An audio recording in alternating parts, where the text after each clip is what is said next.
Muy buenos días, que Dios os bendiga grandemente. Bueno, tengo que deciros que el parte meteorológico aquí en la Comunidad Valenciana no deja de llover. Espero que esa lluvia, como dice la palabra de Dios, está precedida por el propio Señor y que sea de bendición para todos en el nombre del Señor Jesucristo. Bueno, hoy estamos en el día 10 del libro del hermano Clement Lecossec. Este libro tan precioso en el cual tenemos una serie de principios que pienso que debería, especialmente aquellos que Dios nos ha llamado a través del hermano Lecossec a, en este caso, predicar el Evangelio a la nación gitana en el mundo entero. En estos 9 capítulos anteriores, los cuales podéis ver una y otra vez aquí en esta misma plataforma de Juan Hernández Carbonell, La Voz en la Red, es importante que quien fue llamado en este último siglo a predicar el Evangelio a la nación gitana, Dios le dio una serie de puntos que posiblemente en la forma de desarrollarlos, como estamos viendo desde la primera reunión, donde con 15 personas empezó a predicar, y el primer bautismo en el Espíritu Santo que hubo en aquel hombre llamado Mandaz. En aquella misma reunión, la primera profecía que hubo de un hombre que le llamaban Luis hace muchos años, y todos estos hermanos ya están en la presencia del Señor. También vio aquella visión tremenda de cómo venían carros tirados de caballos de todos los colores, y la profecía decía: los veo venir por millares. Y luego también aquellas cosas en las que tuvo que enfrentarse con autoridades para poder casar, en este caso a los gitanos, que ya tenían algunos hasta nietos y hijos que también estaban en edad de no solamente de ser casados, sino que ya eran casados. Y en una convención, como hemos visto en los capítulos anteriores, donde hablemos acerca de las bodas, la manera en que el hermano Clement Lecossec tomó la responsabilidad de poder poner, en este caso, en orden civil, no en orden de quitarles como que estaban en concubinato o en adulterio, para que suene un poco más fuerte, porque no estaban casados civilmente, sino que verdaderamente, pues bueno, el pueblo gitano, más que un pueblo, es una nación compuesta de varias tribus, como ya hemos hablado alguna vez, y también tendremos tiempo en alguna de estas mañanas de hablar un poco y dar conciencia y consciencia de lo que es la nación gitana en el mundo entero. Pero ahora hablemos de lo que realmente son cosas eternas, que es el Evangelio de nuestro Señor Jesucristo, para que llegue precisamente a la nación gitana en el mundo entero. No solamente les casó, en el sentido que les arregló los documentos, sino que también que tenía que hacer aquello porque la iglesia en Francia, la iglesia evangélica en Francia, no quería casarles, no quería bautizarles, porque no estaban casados, en este caso legalmente ante lo civil. Y una vez ya casados legalmente, padres, hijos y nietos, pues los bautizó y empezó ese gran avivamiento. Luego hubo necesidad de poner predicadores, y los de las asambleas de Dios de Francia en ningún modo estaban dispuestos a viajar con aquellos hombres y mujeres que iban por todo Francia y fuera de Francia, en las naciones más cercanas, pues no iban a estar viajando con ellos. Y Dios le habló para que levantase entre los mismos gitanos hombres para que predicasen el Evangelio. Y fueron 4 los primeros que fueron llamados. 2 de ellos tomaron la responsabilidad de irse a vivir donde vivía Le Cossec para que así los instruyese. Se encontró también con que no sabían leer, o sea que antes de instruirles tuvo que enseñarles a leer. Y cuando ya aprendieron a leer, empezó también, como no, a que predicaran. Colegas de ellos se reían de Le Cossec diciendo: pero Le Cossec, el predicador de los gitanos, lo decían de algún modo con un poco de sarcasmo, viendo que aquellos gitanos y aquella obra y aquella misión iba a durar lo que normalmente se dice como una especie de chiste. Este movimiento evangelístico va a durar lo que un caramelo en la puerta de una escuela.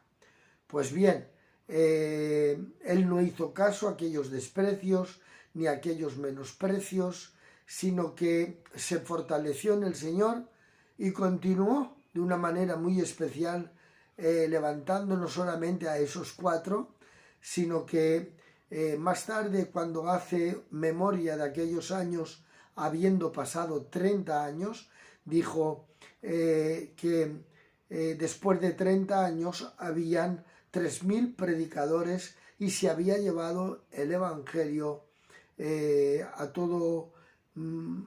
a muchas naciones, incluso hasta la India, Estados Unidos, las 2 Américas, aparte de Europa y especialmente en España, Francia y Portugal.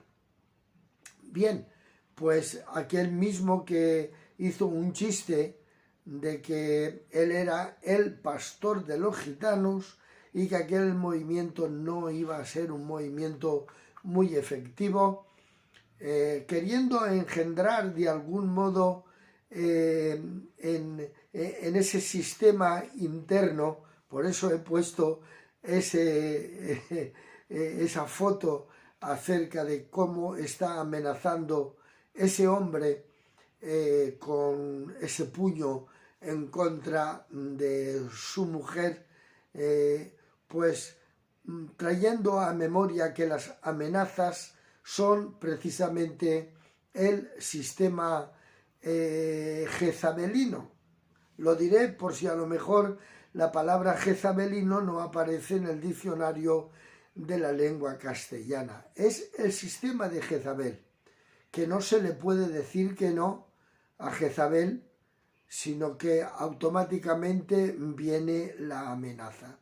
Y a esto yo le llamo el síndrome de la mujer maltratada, el que no hay manera de decir que no. Si se dice que no, automáticamente empieza la amenaza. Y parece ser, como estaba hablando hace un momento con el hermano José de Reus, le estaba comunicando precisamente que el sistema jezebelino no se le puede decir que no. Por lo tanto, cuando Jezabel ve que Nabot de Jezreel le ha dicho que no, en este caso a Acab, el marido de Jezabel, parece ser que estoy viendo como Jezabel en el comedor del palacio está insultando a su marido, diciéndole: tú eres, como decimos los gitanos, un risión.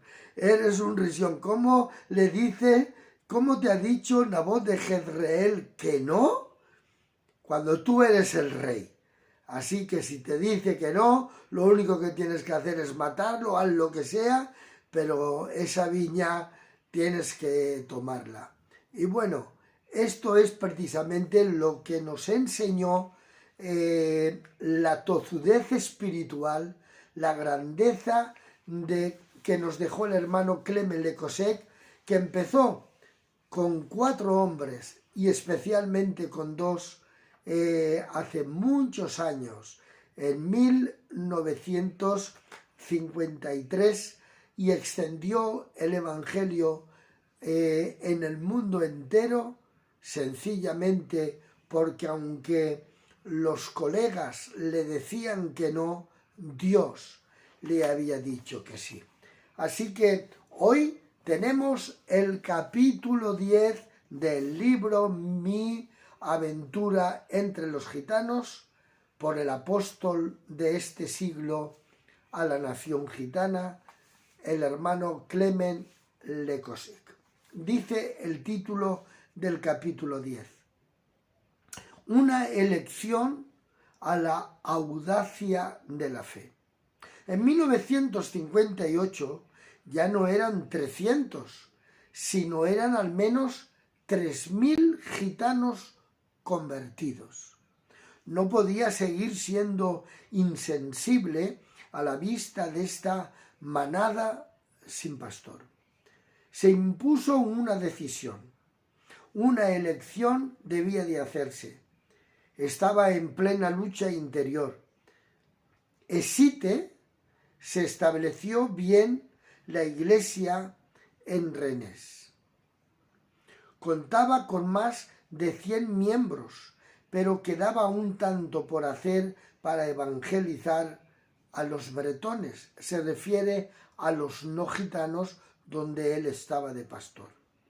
En mi pequeña oficina tenía enfrente de mí sobre la pared el mapa de Bretaña.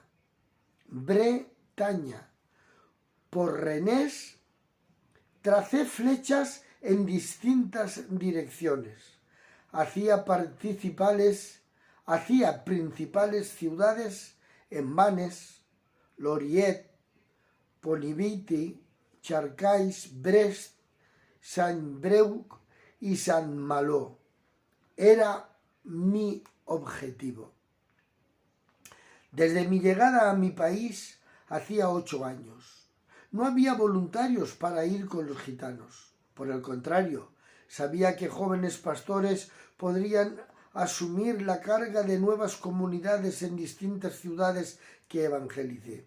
Sin embargo, no era una locura dejarlo todo sin tener ninguna garantía financiera. En Rennes tenía el alojamiento y el salario garantizados como pastor de la iglesia. ¿Sería pues sabio ir como misionero sobre las carreteras sin la ayuda de ninguna iglesia? Luego, había la familia. Los 8 niños con los gemelos Etienne, es decir, Esteban, Pablo, que acababan de nacer. Estos dos hijos, estos dos hombres, Esteban y Pablo, Etienne y Paul, son los 2 hijos de Clement Lekosek, que ya cuentan con bastantes años y bastante experiencia, que están predicando en aquellos lugares donde su padre Clement Lekosek y todos los predicadores que se levantaron fueron anunciando el Evangelio a los gitanos en el mundo entero. Ellos tienen una misión, en este caso en la India, y desde aquí les mandamos a Dios una palabra. Que Dios los bendiga y que los proteja. De nuevo, confiado en el Señor y abandonando todo cálculo, me lancé en la aventura de la fe. Apenas había tomado esta decisión que un hermano misionero vino hacia mí y me dijo: si quieres, puedo conseguirte un apoyo financiero de los Estados Unidos. Solo dame unas fotografías y documentos sobre los gitanos. Acepté su propuesta viendo que era la intervención de Dios. 2 meses después me dejó. ¿Qué pasará sin el apoyo? Solamente tuvo 2 meses de apoyo. En mi soledad clamé al Señor, Dios tocó entonces a un hermano suizo, hombre de negocios. Me ayudó durante algunos meses. Luego, de nuevo, me quedé sin apoyo financiero. ¿Cómo hacer frente a esta nueva situación? Los gitanos son pobres y tienen más bien necesidad de ser ayudados, pues no pueden ayudar. No hay que dar marcha atrás, pensé. De aquí en adelante será consagrada toda mi vida y todo mi tiempo al servicio de Cristo para los gitanos.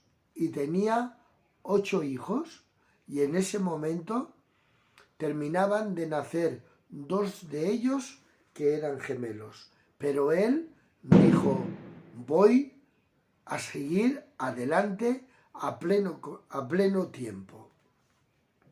Sabía que Cristo no me abandonaría. Mi destino está en su mano, como lo dice la palabra de Dios. La situación era crítica. El gran campo misionero gitano tenía necesidades crecientes. ¿Qué hacer?, me preguntaba. Ninguna iglesia tenía consciencia de la realidad de este campo misionero y, en consecuencia, nadie ayudó. Mucho más tarde, solo 4 apoyaron esporádicamente la misión gitana. Decidí poner al servicio de gitanos mi revista Luz del Mundo. Fue una revista que el hermano puso en función, que publicaba para la juventud desde 1947. Le di entonces un nuevo título, Vida y Luz. Insertaba noticias de milagros que Dios hacía entre su pueblo. Amigos lectores de la revista decidieron de corazón en participar en mi acción misionera hacia la nación gitana, lo que me permitió a lo largo de mi apostolado recibir un apoyo en base de un salario de un obrero, pagado por el tesorero que establecí en el marco de la misión evangélica gitana, que constituí en organización religiosa en 1957. Después de la convención en el pueblo llamado San Gregorio, formé un equipo de predicadores y músicos que llamé Comando de la Fe. E íbamos en misiones de evangelización con la carpa en el pueblo de Nantes, en Valencia, o sea, Valencia en castellano, pero no en la Valencia de España, sino en la de Francia. También en un pueblo llamado Los Le Summien, y dice, en Valenca, o sea, en Valencia, en castellano, pero en Francia, los protestantes vinieron muchos, al menos 500, sobre todo los jóvenes. Durante esta misión, de esta evangelización, un hermano d'Arbisté nos preguntó, este hermano de nombre d'Arbisté, ¿queréis venir a casa a orar para que reciba el bautismo en el Espíritu Santo? Habrá también unos amigos y un pastor protestante de la Iglesia Reformada. Aceptamos su invitación con alegría. Querían recibir el bautismo en el Espíritu Santo de la Iglesia Reformada y también bautistas. Después de una meditación con respecto al bautismo en el Espíritu Santo, el pastor me dijo, estoy en contra del ruido. Nos pusimos de rodillas y oramos. Durante la oración, el hermano d'Arbisté, lleno del Espíritu, se puso a hablar en lenguas tranquilamente. Luego, repentinamente, el pastor protestante de la Iglesia Reformada se puso también a hablar en lenguas en lenguas, en voz alta, con plena libertad, haciendo mucho ruido. Fue un momento maravilloso en la comunión con el Señor. El Espíritu Santo sopla de donde quiere y como quiere. El Espíritu Santo es en Dios y ha venido para el derramamiento del Espíritu Santo. Lo primero que ocurrió después de la resurrección de Jesucristo, Hechos capítulo 2, fue que se hablaban nuevas lenguas. Y los que hablaban en la lengua de Mesopotamia no les entendían los que venían de Capadocia. Y los que vinieron de Capadocia y hablaban en lenguas, no les entendían tampoco los de Mesopotamia, los de Arabia, los del lejano oriente, aquellos 120 personas entre los que se encontraba también la que se le conoce como la Virgen María. También ella habló en el Espíritu Santo. La Virgen María no es católica, la Virgen María es pentecostal, porque ella también fue llena del Espíritu, y todos los que estaban allí solamente entendían cuando se hablaba en su idioma, pero cuando se hablaba en el idioma de otro pueblo, de otra nación, no se entendía, pero allí había muchísima gloria. Y qué bien que ya nuestro apóstol Clement Lecosec nos ha dejado escrito la manera y en la forma en la que aquella noche un pastor de la Iglesia Reformada, que no estaba lleno del Espíritu Santo ni hablaba en lenguas, habló lenguas. Y un bautista también habló en lenguas. Por lo tanto, es importante que en el tiempo nuestro también nosotros hablemos en lenguas, porque cuando hablamos en lenguas hablamos misterios y a veces no sabemos cómo pedir, pero el Espíritu Santo intercede con gemidos indecibles. Yo paso algún tiempo en mis oraciones hablando solamente en lenguas, porque lo dice la palabra de Dios, y quiero parecerme a Pablo, que decía que hablaba en lenguas cuando estaba solo, más que todos los corintios. Así que si no estás bautizado en el Espíritu Santo, dile a tu pastor que ore por ti para que puedas hablar en lenguas, y cuando ores a solas puedas interceder por tu familia, por tus amigos, por tus enemigos, por los que te persiguen en lenguas, para que Dios también los bendiga. Por donde pasamos, Dios honra su palabra. En Niza, nuestras misiones se hacían en salas alquiladas por el pastor Thomas Bres. Los auditores fueron numerosos, quiere decirse, la gente que venía era numerosa, y se alegraban de nuestra llegada. Almas se salvaron, enfermos instantáneamente curados. Durante una de mis predicaciones, un hombre sintió la presencia divina actuar en su cuerpo. Se levantó y dijo: el Señor acaba de quitarme los dolores que tenía en la columna vertebral. ¡Qué bien! Cuando sientas la amenaza de Jezabel por haberle dicho que no al demonio, no temas por nada. Dios estará contigo para que sigas haciendo la voluntad de Dios. Ciertamente, estas evangelizaciones, estas misiones en una nación y en otra, de evangelización en Francia y en Suiza, fueron de bendición. Pero me di cuenta de que no era la dirección para tomar de momento. Abandoné entonces este proyecto para dedicarme aún más y solamente a la obra misionera entre el pueblo gitano. no quiso convertirse en un confeccionarista, es decir, lo voy a decir porque no me ha salido bien la palabra, en ir dando conferencias de nación en nación o de pueblo en pueblo, de reencuentro a reencuentro, ¿no?